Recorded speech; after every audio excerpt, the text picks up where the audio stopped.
India's turn as G20 president comes at a time when the world is fraught with challenges.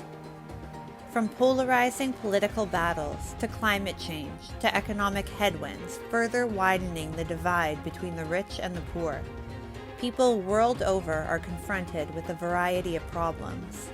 Experts and observers, however, believe that the timing of India's G20 presidency could not have been more fortuitous. How has India been able to withstand so many challenges plaguing other nations? Why are countries around the world turning to India for support against all forms of crisis? Join us as we explore how India's G20 presidency has the potential to solidify her place as a global leader.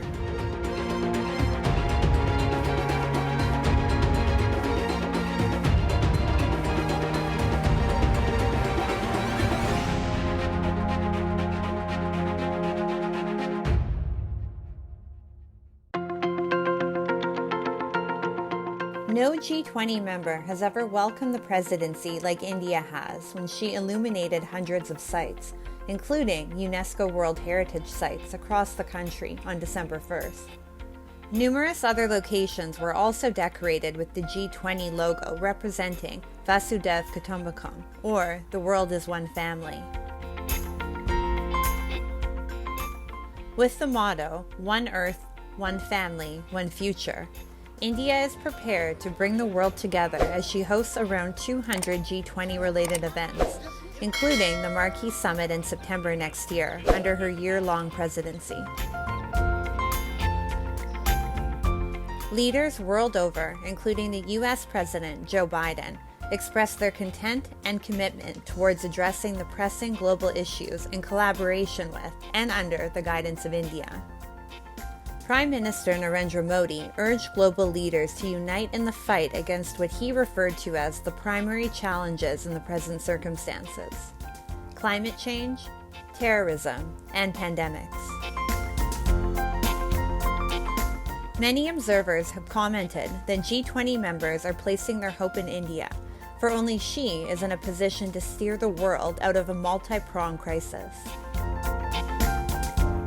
Whether it is India's democratic foundations that have held 1.4 billion people together for decades, her non-imperialistic foreign policy that has won her friends, allies, and trusted people world over, her prudent macroeconomic fundamentals which are keeping her afloat amidst recessionary global trends, or her assertive endeavors to bridge the divide between the global south and the rest of the world, India has positioned herself as a beacon of hope in these testing times.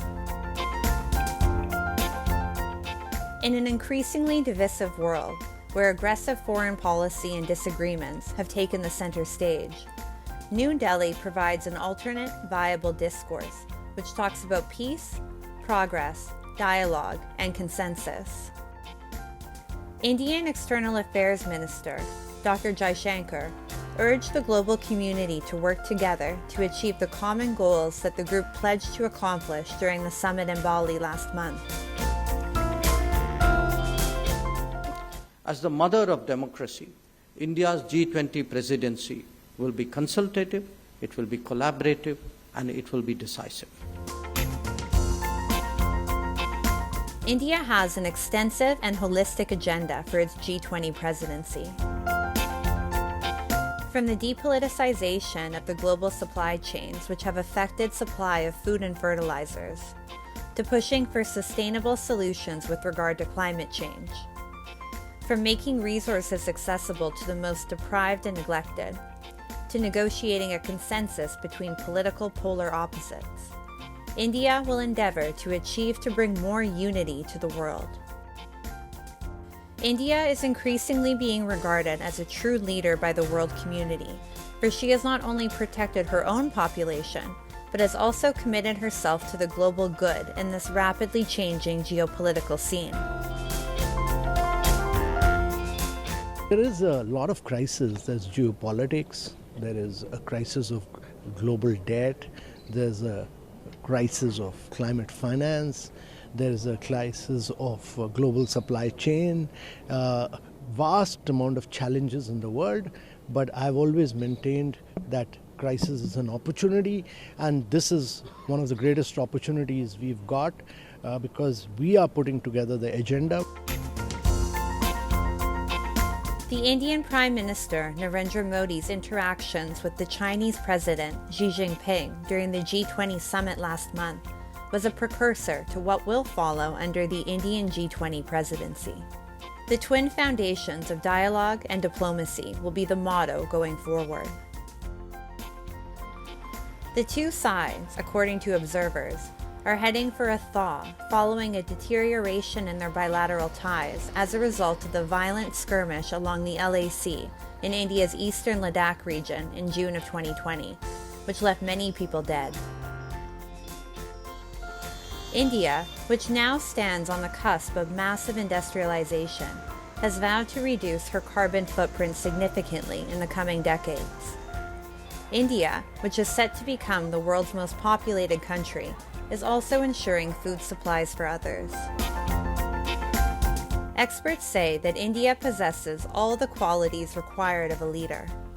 Even if the G20 policy had not been rotational, many say that India would have deserved the chair in any event. Brand India is set to take center stage, with hopes and expectations of billions around the world.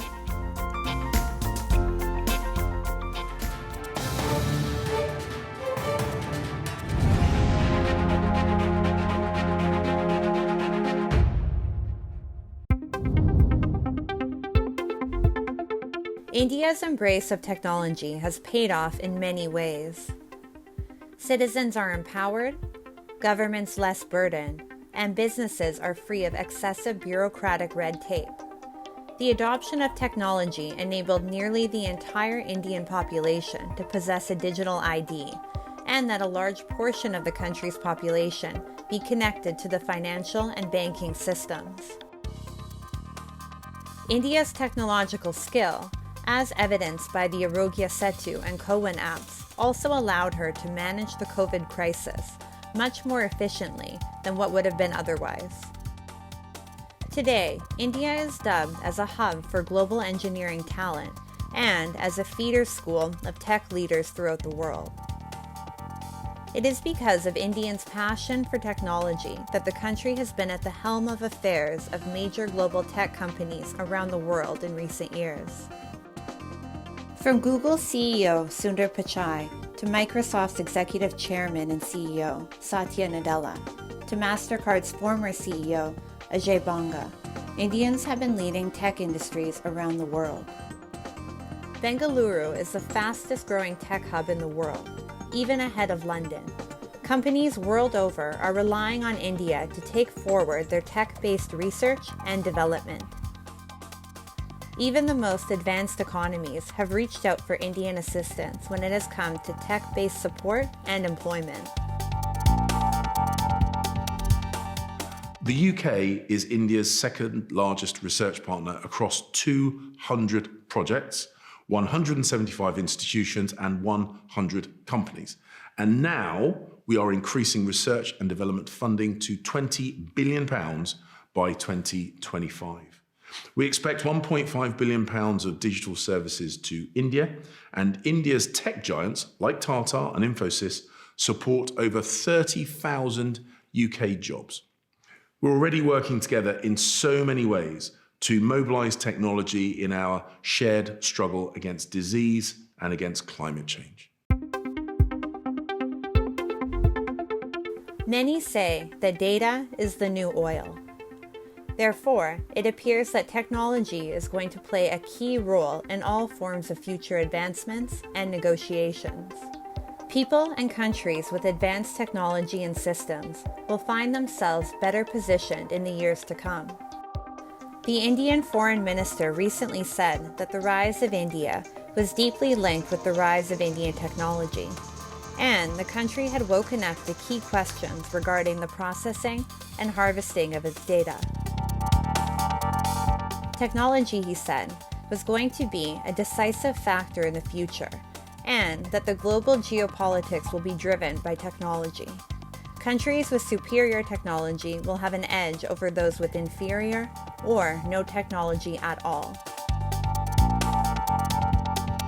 We have to stop pretending that there's something neutral about technology.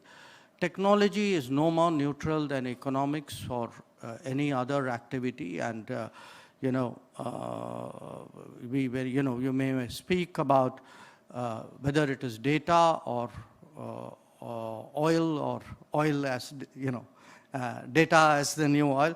The fact is, more and more things are technologically driven, and we need to understand that there's a very strong political connotation which is inbuilt really into technology. A state-backed atmosphere has allowed India to emerge as the vanguard of innovation and technology. India's startup ecosystem is also witnessing rapid growth, thanks to the country's continued growth in the tech industry. As per NASSCOM, an advocacy group, India is the third largest startup ecosystem in the world. The government has endeavored to encourage and support the tech industry in all forms possible, and has invested more than $1 billion USD in the past 1 decade, in addition to attracting foreign players to join the Indian tech industry. India, already a global leader in a number of fields, is fast emerging as a prominent force in the tech industry, which will continue to boost brand India worldwide.